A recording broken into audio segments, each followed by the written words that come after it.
여러분, 혹시 밤하늘을 보면서 그런 생각해 보신 적 없으세요? 이 넓은 우주에 정말 우리밖에 없을까? 이거야말로 인류의 가장 오래된 질문 중 하나일 텐데요. 이 질문에 답하기 위한 인류의 기나긴 여정이 바로 인공지능, AI라는 새로운 친구를 만나면서 완전히 새로운 이야기로 바뀌고 있습니다.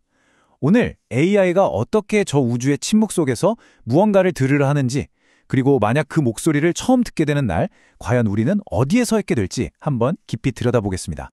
그때는 1977년이었어요. 천문학자 제리 이먼이 망원경에서 나온 데이터를 쭉 훑어보고 있었죠.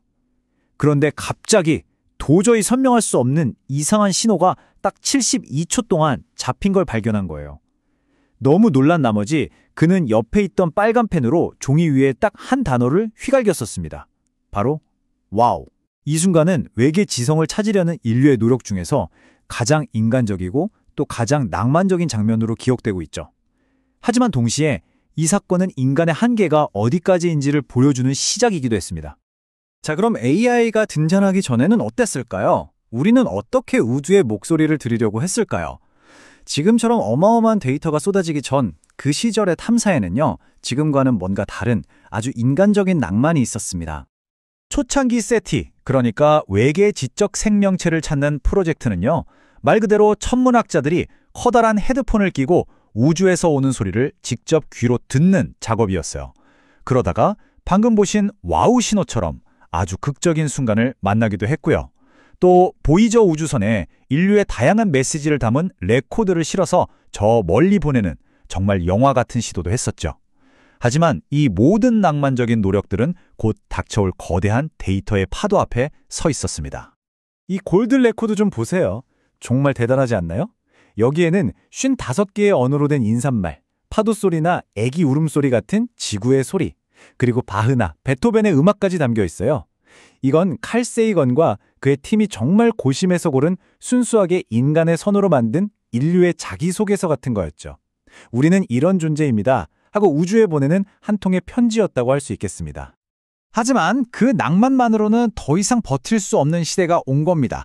이제부터의 싸움은요, 소음 속에서 반어를 찾는 것, 아니 그보다 훨씬 더 어려운 압도적인 규모와의 싸움이 시작된 거죠.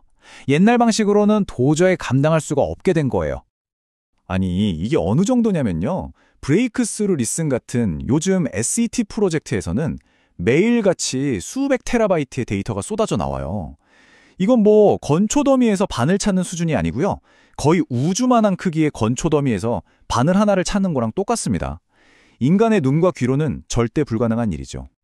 현실은 이렇습니다. 전 세계 모든 천문학자들이 자기 평생을 다 바쳐도 우리가 모으는 데이터의 1%도 채 분석할 수가 없어요. 다시 말해 99%가 넘는 데이터는 그냥 아무도 못 보고 스쳐 지나가고 있다는 뜻입니다. 바로 이 인간의 한계, 이 병목 현상 때문에 새로운 해결사가 필요해진 거죠. 바로 이때 이 불가능해 보이는 문제를 해결하기 위해 우리의 구원투수가 등장합니다. 바로 AI죠. AI는 우리처럼 우주를 듣는 게 아니에요. 완전히 다른 방식으로 우주의 소음을 봅니다. 여기서 진짜 중요한 차이가 있는데요. 우리는 소리를 듣잖아요. 그런데 AI는 전파 신호를 스펙트로그램이라는 시각적인 데이터, 그러니까 일종의 그림으로 바꿔서 그 패턴을 봅니다. 우리가 음악을 듣는다면 AI는 악보를 보고 패턴을 읽는 거랑 비슷해요. 무엇보다 중요한 건 AI에게는 외계 신호는 아마 이런 모양일 거야 하는 인간적인 선입견이 전혀 없다는 겁니다.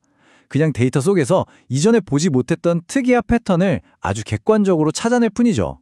뭐 인공위성이나 휴대폰, 심지어 전자레인지에서 나오는 지구의 온갖 소음들을 기가 막히게 걸러내는 건 기본이고요.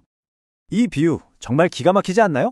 예전 방식이 해변에 앉아서 조개를 하나하나 줍는 거였다면 AI는 그냥 바닷물을 통째로 들이마시고 조개만 딱 걸러내는 것과 같다는 거죠. 이게 단순히 더 빠르다는 의미가 아니에요. 접근 방식 자체가 근본적으로 다르다는 겁니다. 에이, 설마 그냥 비유 아니야? 하실 수도 있는데 아닙니다. 실제로 이런 일이 있었어요. 2023년에 피터 마라는 연구팀이 발견한 건데요. AI가 인간은 물론이고 기존 컴퓨터 프로그램까지 전부 버렸던 데이터 속에서 진짜 보물을 찾아낸 이야기입니다. 더 놀라운 건 뭔지 아세요? AI가 주진 데이터가 뭐냐면요, 기존 알고리즘이 이건 가치 없어 라고 판단해서 버린 데이터, 말 그대로 쓰레기통에 있던 데이터였어요.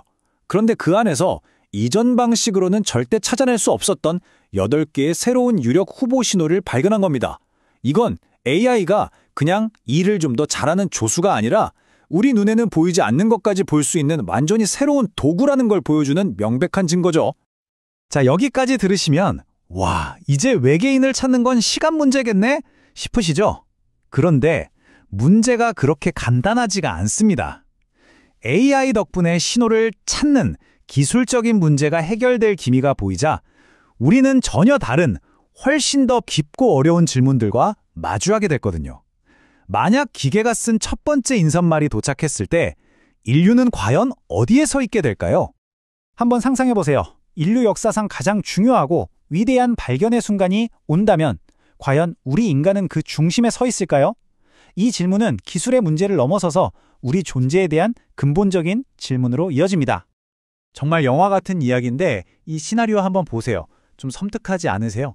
AI가 외계 신호를 발견하고 그 뜻을 해석하고 심지어 가장 적절한 답장까지 만들어서 보낸 뒤에 우리는 그냥 나중에 이런 일이 있었습니다 하고 보고를 받게 될 수도 있다는 겁니다.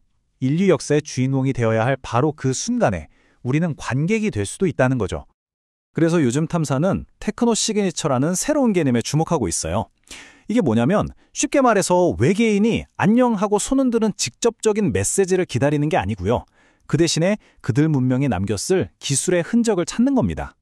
예를 들면 다른 행성의 대기에서 우리 공장 매형 같은 오염물질을 찾는다거나 별빛을 가리는 거대한 인공구조물의 그림자를 찾아내는 거죠. 이렇게 아주 미세하고 간접적인 단서를 찾아내는 데는 AI만 한 탐정이 없습니다. 결국 우리는 이 질문으로 다시 돌아오게 됩니다. 과거에 우리는 정성을 다해 고른 골든 레코드를 우주로 보냈습니다. 하지만 미래에는 누가 혹은 무엇이 지구를 대표해서 말하게 될까요? 인간의 지혜와 고민이 담긴 메시지일까요? 아니면 우리보다 더 빠르고 정확하게 판단하는 AI 그 자체일까요? 사실 이 모든 길고 긴 여정의 시작은 칼 세이건의 이 한마디에 다 담겨 있는 것 같아요. 우리는 혼자가 아니라는 걸 확인하고 싶은 거죠. 그 순수한 열망이 우리를 여기까지 이끌어온 겁니다. 1977년 제리 이먼이 펜으로 와우를 적던 그 인간적인 떨림, 그리고 오늘날 차가운 서버실에서 조용히 깜빡이는 AI의 불빛. 우리는 어쩌면 정말 혼자가 아니게 되는 법을 배우고 있는지도 모릅니다. 다만 그 방법이 우리가 상상했던 것과는 조금 다를 뿐이죠.